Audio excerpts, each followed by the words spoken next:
अस्सलामु अलैकुम वरहमतुल्लाहि वबरकातुहू। Class 10th chemistry chapter number 15। आज का जो टॉपिक है वह है वाटर पोल्यूशन, यानी कि पानी की आलूदगी। अब पानी की आलूदगी क्या है और कैसे पैदा होती है कि इंसानों ने अपनी सहूलियात की खातिर इंडस्ट्रीज़ यानी कि सनतें बने। सनतों में डिफरेंट प्रोडक्ट तैयार किए जाते हैं। जब सनतों में डिफरेंट प्रोडक्ट तैयार किए जाते हैं तो उसी दौरान यहाँ से निकलता है वेस्ट मटेरियल, और वो waste material liquid, solid and dissolved salt पर मुश्तमिल होता है। तो सनतों से जो नाकारा मादा निकलता है वो माया हालत में होता है, ठोस हालत में होता है, या फिर डिज़ॉल्व्ड साल्ट यानी कि पानी के अंदर मौजूद हल शुदा साल्ट पर मुश्तमिल होता है।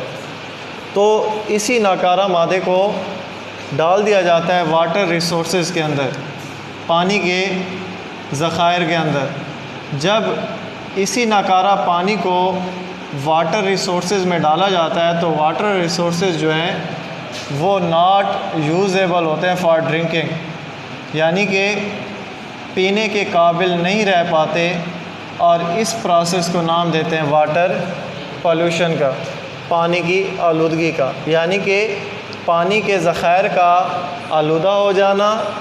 जब उसके अंदर वेस्ट मटेरियल शामिल किए जाते हैं तो इस प्रोसेस को नाम देते हैं वाटर पोल्यूशन। और जो वेस्ट मटेरियल पानी के ज़खायर को आलूदा कर रहे हैं उन्हें नाम देते हैं वाटर पॉल्यूटेंट्स का।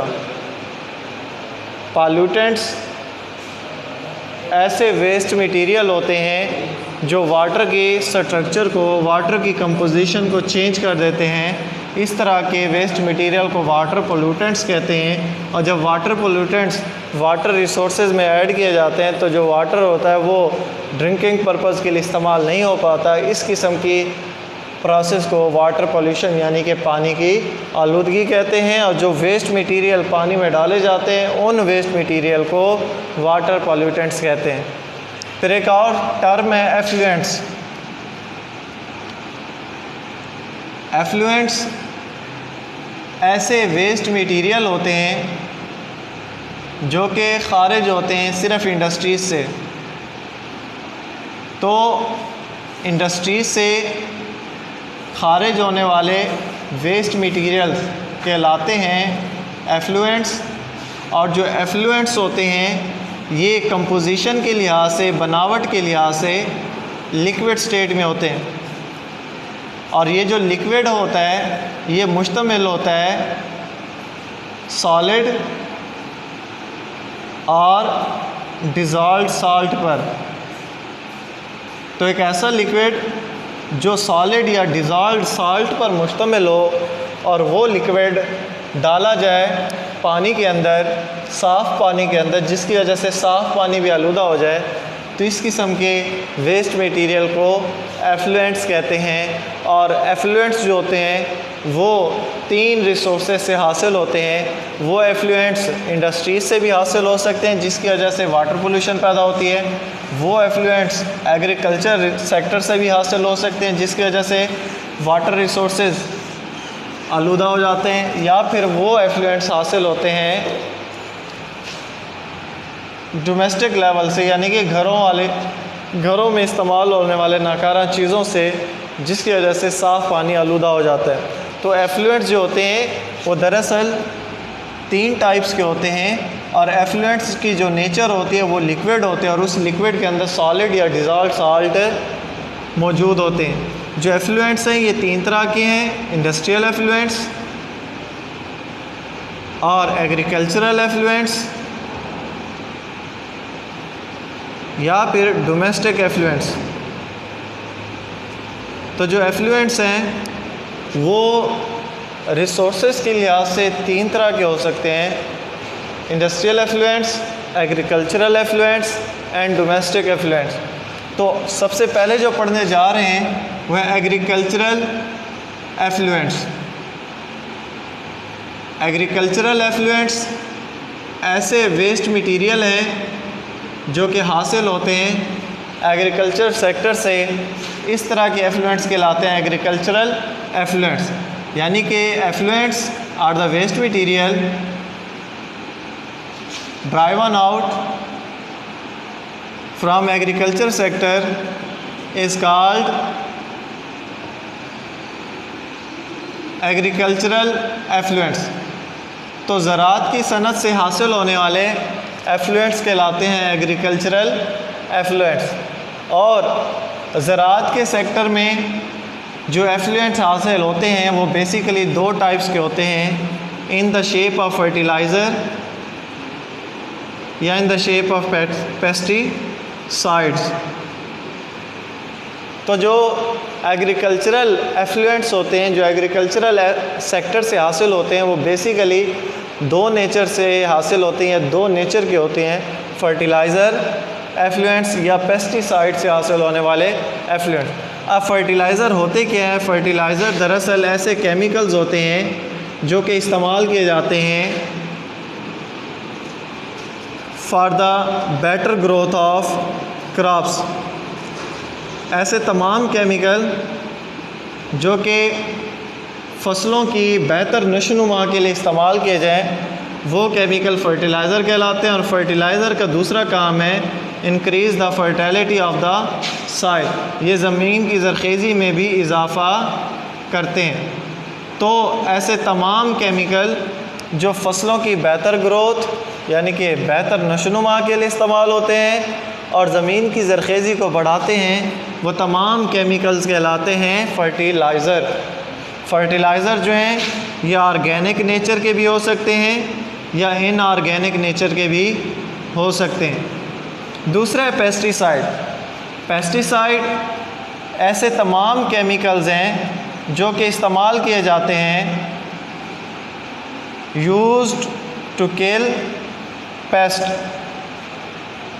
For the better growth of crops. ऐसे तमाम केमिकल्स जो पेस्ट को ख़त्म करने के लिए इस्तेमाल हों और फसलों की बेहतर नशोनुमा के लिए इस्तेमाल हों, वो केमिकल्स कहलाते हैं पेस्टिसाइड। अब पेस्टिसाइड पेस्ट को ख़त्म करते हैं। पेस्ट जो होते हैं वो कई नेचर के हो सकते हैं। पेस्ट में इंसेक्ट भी आ सकते हैं, पेस्ट में फंजाई भी आ सकती है, या पेस्ट में हर्ब्स या श्रब्स भी आ सकते हैं। तो पेस्ट इंसेक्ट्स पर भी मुश्तमिल हो सकता है, फंजाई पर या जड़ी बूटियों पर भी मुश्तमिल हो सकते हैं। तो पेस्ट वो तमाम जानदार हैं जो फसलों को नुकसान पहुंचाते हैं, जिसकी वजह से फसल की नशोनुमा अच्छी तरीके से नहीं हो पाती। तो इन तमाम जानदारों को ख़त्म करने के लिए जो केमिकल इस्तेमाल किए जाते हैं वो कहलाते हैं पेस्टिसाइड्स। अब जो पेस्टिसाइड है वो 3 कैटेगरी की है। अगर पेस्टिसाइड इस्तेमाल हो रहे हैं इंसेक्ट को किल करने के लिए तो इस तरह की पेस्टिसाइड को नाम देते हैं इंसेक्टिसाइड्स का। अगर पेस्ट इस्तेमाल होते हैं यानी कि पेस्टिसाइड इस्तेमाल होते हैं फंजाई को ख़त्म करने के लिए तो ये कहलाते हैं फंजीसाइड। और अगर पेस्टिसाइड इस्तेमाल हो रहे हैं हर्ब्स यानी कि जड़ी बूटियों को ख़त्म करने के लिए तो ये कहलाते हैं हर्बिसाइड्स। तो पेस्टिसाइड जो होते हैं वो 3 तरह के हो सकते हैं। फंजाई को किल करने वाले पेस्टिसाइड फंजीसाइड कहलाते हैं, इंसेक्ट्स को किल करने वाले पेस्टिसाइड इंसेक्टिसाइड कहलाते हैं, या हर्ब्स को किल करने वाले हर्बिसाइड्स कहलाते हैं। तो ये वो 2 केमिकल्स हैं जो बेसिकली एग्रीकल्चरल सेक्टर में इस्तेमाल किए जाते हैं। मकसद होता है कि फ़सलों की बेहतर नशोनुमा करना ताकि फ़सलें अच्छी तरीके से ग्रो कर पाएँ और उनसे अच्छी तरीके से यानी कि ज़्यादा मिकदार में ख़ुराक हासिल हो पाए, ताकि अगर ख़ुराक की किल्लत है तो उसे पूरा किया जा सके। लेकिन जहाँ पर एग्रीकल्चरल सेक्टर हमें फ़ायदा दे रहा है तो वहीं पर एग्रीकल्चरल सेक्टर से नुकसान भी हो रहा है। जब एग्रीकल्चरल सेक्टर में फर्टिलाइज़र या पेस्टिसाइड को बनाया जाता है तो वहाँ से जहरीला केमिकल निकलता है जिसे हम पानी में डाल देते हैं और वो साफ़ पानी भी आलूदा हो जाता है। या फिर जब हम फर्टिलाइज़र या पेस्टिसाइड का डायरेक्ट फ़सलों के ऊपर इस्तेमाल करते हैं, खेतों में इस्तेमाल करते हैं, तो वो भी पानी के साथ बहकर ज़ेरे ज़मीन पानी में चले जाते हैं, जिसकी वजह से ज़ेरे ज़मीन पानी के ज़ख़ायर भी आलूदा हो जाते हैं।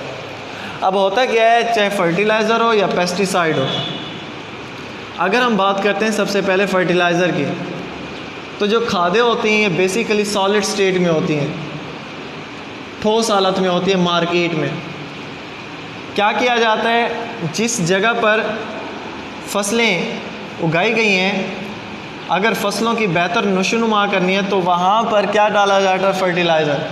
अब फर्टिलाइज़र वहाँ डाला जाता है, लेकिन जो फर्टिलाइज़र हैं ये सॉलिड स्टेट में होते हैं। अब जब तक फर्टिलाइज़र लिक्विड स्टेट में नहीं आता तब तक पौधा उसे इस्तेमाल नहीं कर पाता। तो क्या किया जाता है, सबसे पहले खेतों में खादें डाली जाती हैं, फिर उसी खेत के अंदर पानी छोड़ा जाता है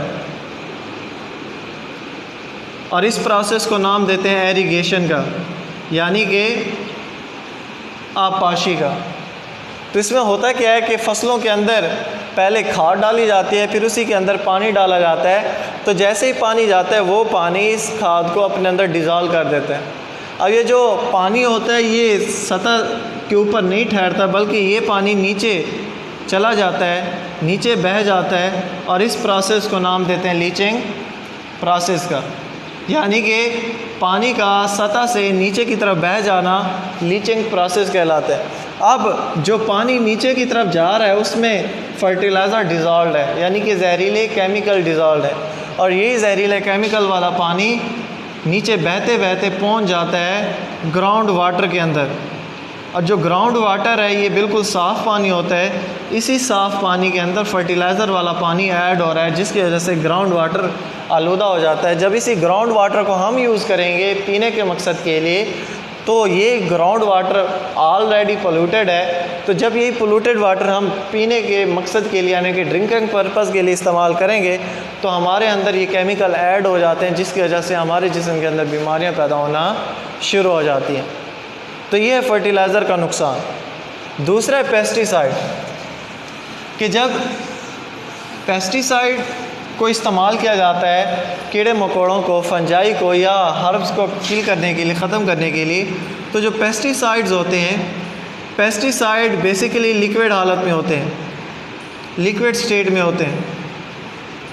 जब फसलों के ऊपर पेस्टिसाइड को स्प्रे किया जाता है तो ये जो पेस्टिसाइड है ये उन फसलों की सतह पर मौजूद रहता है। तो जब बारिश होती है तो बारिश उन फसलों के ऊपर मौजूद पेस्टिसाइड वाला जो केमिकल है वो उसे अपने अंदर डिज़ोल्व कर लेता है, और वही पेस्टिसाइड वाला केमिकल या तो ज़मीन के नीचे बहकर ज़मीन के अंदर शामिल हो जाता है, या फिर ये चला जाता है दरियाओं के अंदर, समंदरों के अंदर, रिवर्स या ओशंस में।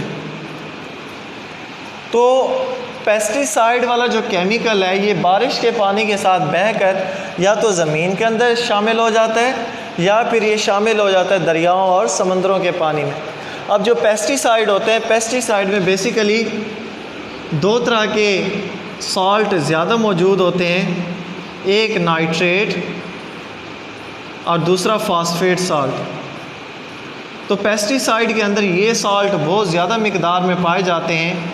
जो नाइट्रेट सॉल्ट है इसकी पहचान है NO3- और फॉस्फेट सॉल्ट की पहचान है PO4-। तो ये जो सॉल्ट है ये पेस्टिसाइड के अंदर ज़्यादा मिकदार में पाए जाते हैं। तो जब पेस्टिसाइड में मौजूद ये सॉल्ट बारिश के पानी में शामिल हो जाते हैं और वो पानी चला जाता है ज़ेरे ज़मीन, या वो पानी शामिल हो जाता है रिवर्स और ओशंस के अंदर। तो जब ये नाइट्रेट या फॉस्फेट वाला आलूदा पानी दरियाओं और समंदरों में पहुंचता है तो ये दरियाओं और समंदरों के अंदर एल्गी की ग्रोथ में इजाफ़ा कर देता है। तो जब एल्गी की ग्रोथ तेज़ होगी तो दरियाओं और समंदरों की सतह के ऊपर एल्गी की लेयर बन जाती है, और इसको आप उर्दू में सेम वाला इलाका कहते हैं। और जो एल्गी है आप इसे उर्दू में काई का लफ्ज़ इस्तेमाल करते हैं एल्गी के लिए। तो काई या एल्गी की एक लेयर बन जाती है समंदरों और दरियाओं की सतह पर। अब इसका नुकसान क्या है, जो एल्गी है ये खुद फोटोसिंथेटिक ऑर्गेनिज़म है, यानी कि फ़ोटोसिंथेसिस के ज़रिए ये अपनी खुराक ख़ुद तैयार कर सकता है। और फ़ोटोसिंथेसिस के लिए इसे ज़रूरत होती है सनलाइट की और कार्बन डाइऑक्साइड की। तो पानी की सतह पर जब एलजी की ग्रोथ में इजाफा होता है तो ये एलजी क्या करता है, सूरज की रोशनी को खुद ऑब्जर्व कर लेता है, जिसकी वजह से जो सनलाइट होती है वो रिवर्स और ओशंस के बॉटम तक यानी कि तह तक नहीं पहुंच पाती। तो जब सूरज की रोशनी सतह पर ही मौजूद रहेगी और पानी के अंदर शामिल नहीं हो पाएगी तो पानी के अंदर भी पौधे पाए जा रहे हैं, तो पौधों तक सूरज की रोशनी नहीं पहुंच पाएगी एलजी की लेयर की वजह से। तो जो पानी के अंदर पौधे पाए जा रहे हैं वो फोटोसिंथेसिस नहीं कर पाएंगे। जब फोटोसिंथेसिस नहीं कर पाएंगे तो वो फूड प्रिपेयर नहीं कर पाएंगे, जिसकी वजह से प्लांट ग्रोथ आहिस्ता आहिस्ता रुकती जाएगी और पौधे जो हैं वो मर जाएंगे। जब पौधे मरते हैं तो पानी में ऑक्सीजन भी कम पैदा होता है, क्योंकि पौधे वो वाहिद सोर्सेज हैं जो फोटोसिंथेसिस के ज़रिए ऑक्सीजन पैदा करते हैं और उसी ऑक्सीजन को पानी में रहने वाले जानदार इस्तेमाल करते हैं ब्रीथिंग पर्पज़ के लिए। लेकिन जब पौधे मर जाते हैं तो पानी में पाए जाने वाले जानदारों को ऑक्सीजन की सप्लाई पूरी नहीं मिल पाती, जिसकी वजह से ऑक्सीजन की कम सप्लाई की वजह से वो जानदार मरना शुरू हो जाते हैं, जिसकी वजह से जो एक्वेटिक लाइफ होती है वो डैमेज हो जाती है। तो ये है एग्रीकल्चरल सेक्टर से हासिल होने वाले केमिकल्स और उन केमिकल्स के नुकसानात, और इस तरह के वेस्ट मटेरियल को नाम देते हैं एग्रीकल्चरल एफ्लुएंट्स, जो कि पानी को आलूदा करते हैं। और उस पानी की आलूदगी की वजह से ना सिर्फ इंसानों और जानवरों में बल्कि पानी के अंदर पाए जाने वाले पौधे और दूसरे आबी हयात को भी शदीद नुकसान होता है। उम्मीद है आपको ये टॉपिक अच्छी तरीके से समझ आ गया होगा। अल्लाह हाफ़िज़।